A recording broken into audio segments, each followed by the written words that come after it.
High-profile Mackenzie country property, Lilybank Station, has an interesting history. It was owned by Tommy Suharto, son of former President Suharto of Indonesia. Under Tommy's ownership, the station became an exclusive hunting lodge and playground.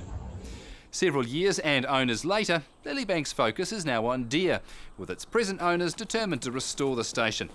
Rex Miles has been station manager for 6 years. Lilybank's got 2,200 behind wire and run of the Godley Valley and some of the Macaulay Valley, and it's a sort of a triangle that comes in like that.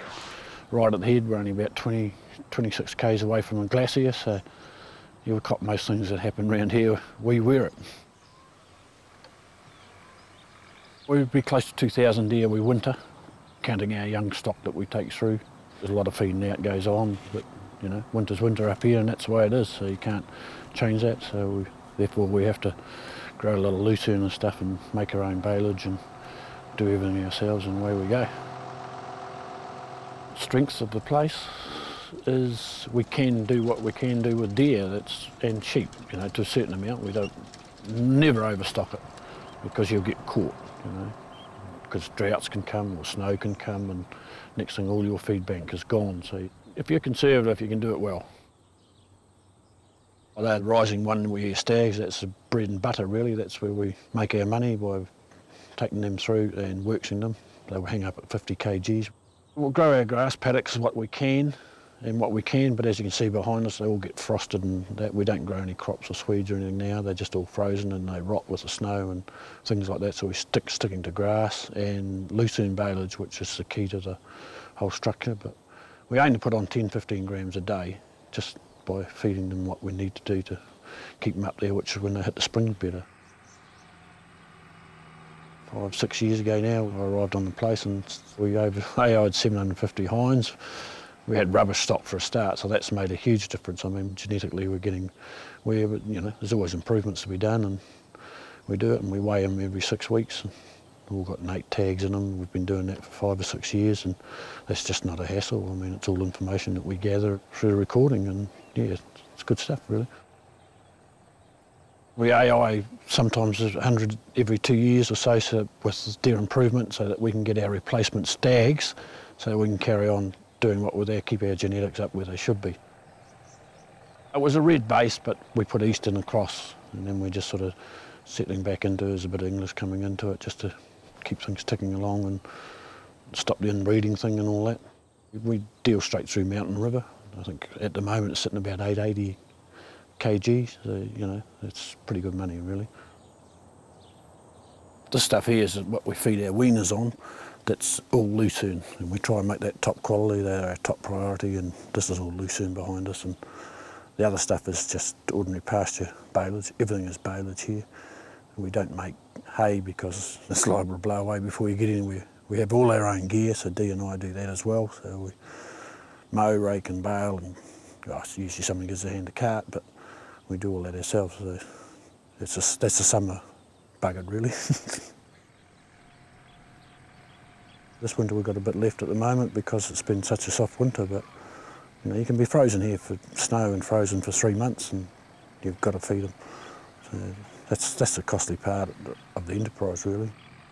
From our ordinary paddocks we just spray out, and we have a pasture renewal program, and we put Crusader in for 2 or 3 years and then spray out again and go into permanent. We sort of keep working like this.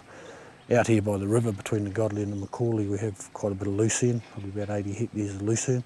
Lucerne's great stuff, but the only problem up here with lucerne is that when you get into the autumn, the regrowth that you're looking for to keep for winter, you've just got to graze it off because it just gets bang with the frost and it's gone. So you've just got to feed it out. You've got to feed it off in the autumn, which does help the hinds, you know, get them up for tupping and that sort of thing. But yeah, you still want more. You always want more feed. We just want enough irrigation, and we're in the mix for it, so that we can irrigate that and irrigate some of those paddocks further up. We were in Station Stream between 2 blocks of ours, and down below is where the irrigation scheme and hydro scheme is going to go in, and behind us it'll run down there, gravity all the way, and we'll water all those flats there. Well, you know, partially what we can do and where we can and where we can't. That'll probably be big guns, and then way out On the road in there, we'll be doing our lucerne paddocks and other paddocks with pivots. We just need enough to be sustainable because of the weather conditions and extremes up here, and that's where we are really.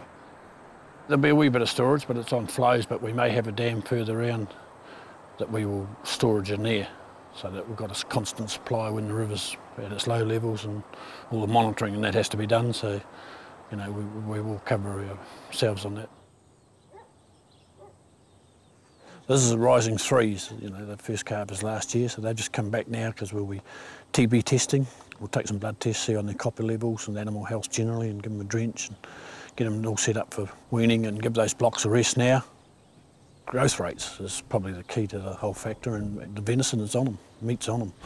And they pack it on when the weather gets going. These weaners, once you know, get a few more warmer days, they just ping, and they do. We can do up to 600 grams a day, but you know, 10, 15 in the winter. So we keep going, and it's been a huge benefit to the place and for the future of the place, not just a part-time thing and that. So we AI some, as I said, to our own replacements from good stock and all that sort of thing, and keep it going.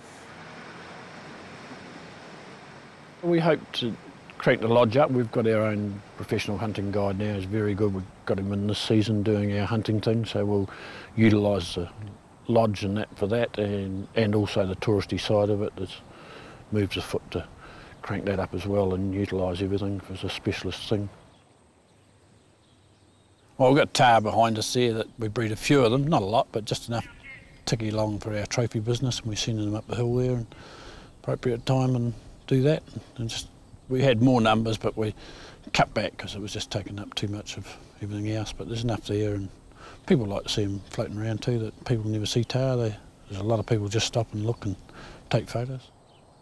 The white ones, they're fairly rare in the world apparently, as far as I know. I know some people have got a few in New Zealand, but there's not a lot, so we're trying to breed them up and do what we're doing, but we hope to swap with somebody else and get another bull, just to swap the genetics around and keep it going the same as any other livestock. So, but that's very rare, and we just keep them for aesthetic reasons really. It can get tough in the winter just to grind day after day and you know, all that sort of thing, but you wake up and see it like this, it's not a bad place to live really. Good lifestyle.